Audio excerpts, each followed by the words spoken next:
இப்போ நாங்கள் எங்கே இருக்கேன்னா மைசூருக்கு போயிருக்கோங்க. மைசூருக்கு போய் சேர்ந்ததும் சரி ஒரு ரூம் எடுத்துக்கலாம், எடுத்து ஒரு நைட்டு தங்கிட்டு காலையில் எழுந்திரிச்சோன்னே மைசூர் சுற்றி பார்க்க போகலாம் அப்படின்னு சொல்லிட்டு ரூம் எடுத்துட்டோம். பஸ்ஸில் தாங்க நாங்கள் வந்திருந்தோம். பஸ்ஸில் வந்த டயர்டில் சரி ரூம் எடுத்து கொஞ்சம் ரெஸ்ட்டு எடுத்துகிட்டு அப்புறமேட்டு சுற்றி பார்க்க போகலாம் அப்படின்னு சொல்லிட்டு ரெஸ்ட் எடுத்துகிட்ருக்கோம். எங்கள் வீட்டுக்கார் பாருங்கள் எவ்வளோ ஜாலியாக படுத்துட்ருக்காரு. மைசூருக்கு 4 பேர் நாங்கள் போயிருந்தோங்க. எங்கள் வீட்டுக்காரரு, என் பையன், சின்ன பையன், நான், எங்கள் அத்தை 4 பேர் தான் போயிருந்தோம். பெரிய பையன் வரலன்னு சொல்லிட்டான். அதனால் ஸ்கூல் இருக்குதுன்னு சரின்னு விட்டுட்டு நாங்கள் போயிட்டோம். எங்கள் மாமியார் ரூமுக்குள்ளே வரும்போதே 2 வாட்டர் கேன் தண்ணி பிடிச்சிட்டு உள்ளே வந்துட்டாங்க. அப்புறம் எல்லாம் தூங்கி எழுந்திரிச்சிட்டு காலையில் எழுந்திரிச்ச உடனே ரெடி ஆகிட்டு காலையில் சரி போய் டிஃபன் சாப்பிட்டு வந்துடலாம், சாப்பிட்டு கோயிலுக்கு கிளம்பிக்கலாம் அப்படின்னு சொல்லி வண்டி பேசிட்டோம். ஒரு நாள் ஃபுல்லாக சுற்றி பார்க்குற மாதிரி பஸ் பேசிட்டேங்க. இதில் இருக்கிறது தான் நாங்கள் போன இடம்லாம். நாங்கள் சாப்பிட்டது ஆப்பமும் புரோட்டாவுங்க. அதுக்கு மசால் தனியாக தான் வாங்கணுன்னாங்க. அதனால் முட்டை கிரேவி வாங்கிட்டோம். நல்லா இருந்துச்சு. நாங்கள் போன ஃபஸ்ட் இடம் எதுனா ஜெகன்மோகன் பேலஸ். இப்போ அங்கே தான் ஃபோட்டோ எடுத்துகிட்ருக்கோம். என் ஹஸ்பண்டும் என் பையனும் இப்போ உள்ளே வந்துட்டேங்க. என்ட்ரி ஃபீஸு இதுக்கு 100 ரூபாங்க.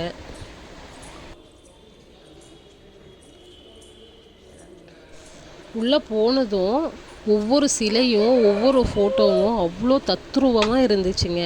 பார்க்கவே அவ்வளோ அழகாக இருந்தது ஒவ்வொரு இடமும். மைசூர் அரண்மனை மைசூர் ராஜாக்களோட பொக்கிஷமாக கருதப்படுது.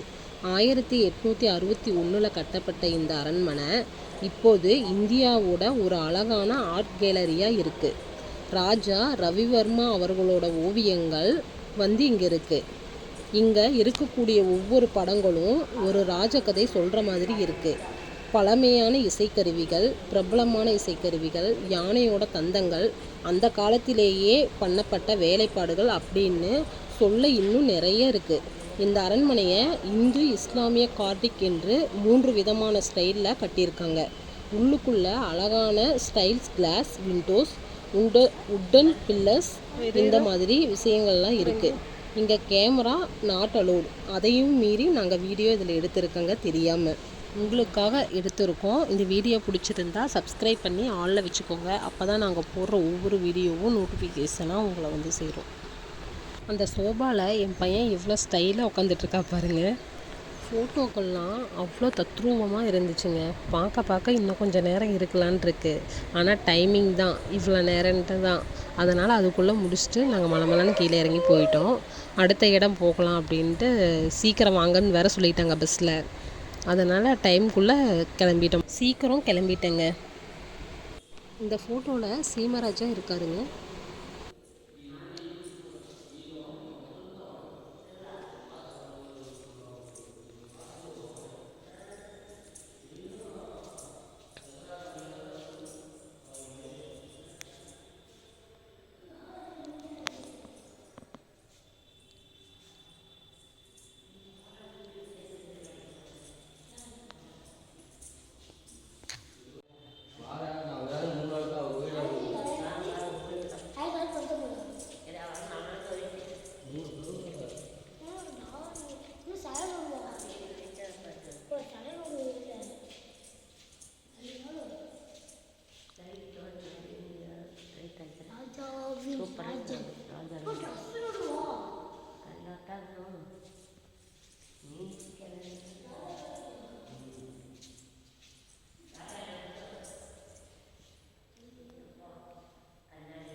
బట్టవా அவராக்கின்றதா? இது என்னன்னா ராஜாக்கள் போட்டிருந்த ட்ரெஸ்ஸுங்க. அது அவ்வளோ ஒரு பொக்கிஷமாக அதுக்குள்ளே வச்சுருக்காங்க.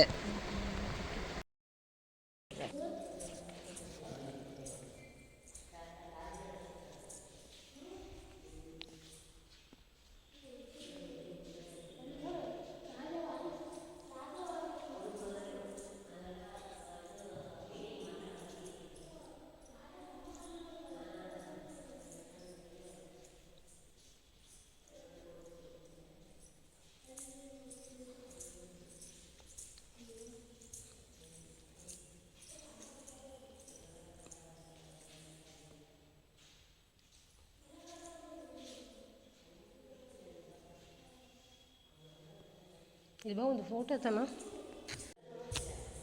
இதெல்லாமா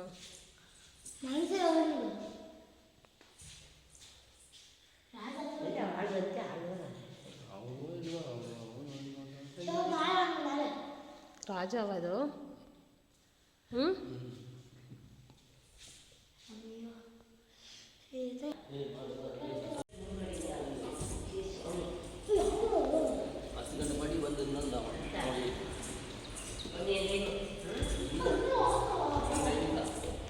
செம்மங்குது எல்லாம்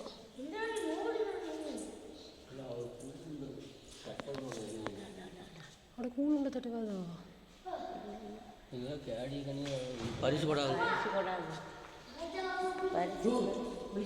കുത്തു കുത്തു ആ കുത്തു ഫോട്ടോ എത്തണം ഫോട്ടോ എത്തണം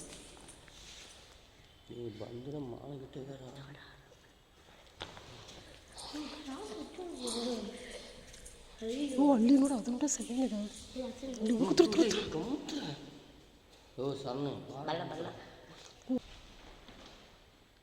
ಛೇ ಇರಾ பர ஃபோட்டோ வீடியோ எதுவுமே எடுக்கக்கூடாதுன்னு சொல்லிட்டாங்க. அதனால் பையனை உட்கார வச்சு எடுக்கிறதுக்கே எங்களுக்கு அவ்வளோ பயமாக இருந்தது. பயந்துகிட்டே எடுத்தோம் வந்துடுவாங்களா என்னன்ட்டு. எந்த மரவா இதெல்லாவா ஒன்றும் சேர் வித்தியாசங்குது.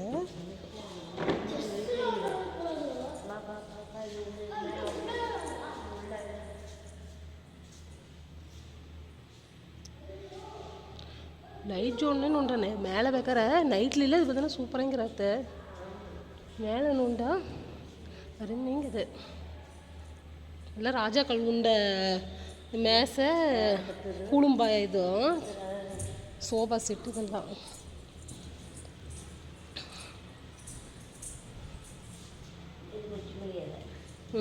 നല്ല ആളോടില്ല പിന്നെ ഇത്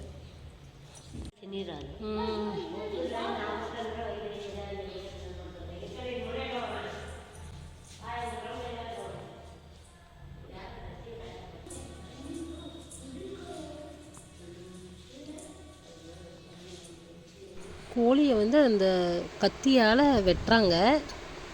அது பாருங்கள் எப்படி இருக்குன்னு ரியலாக நேர்லேயே நடக்கிற மாதிரி இருக்குது.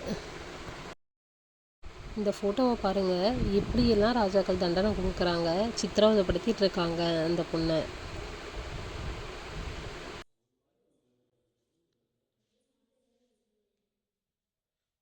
இந்த ஃபோட்டோக்கள்லாம் பாருங்கள் பார்க்கவே அவ்வளோ ரியலாக இருக்கும்.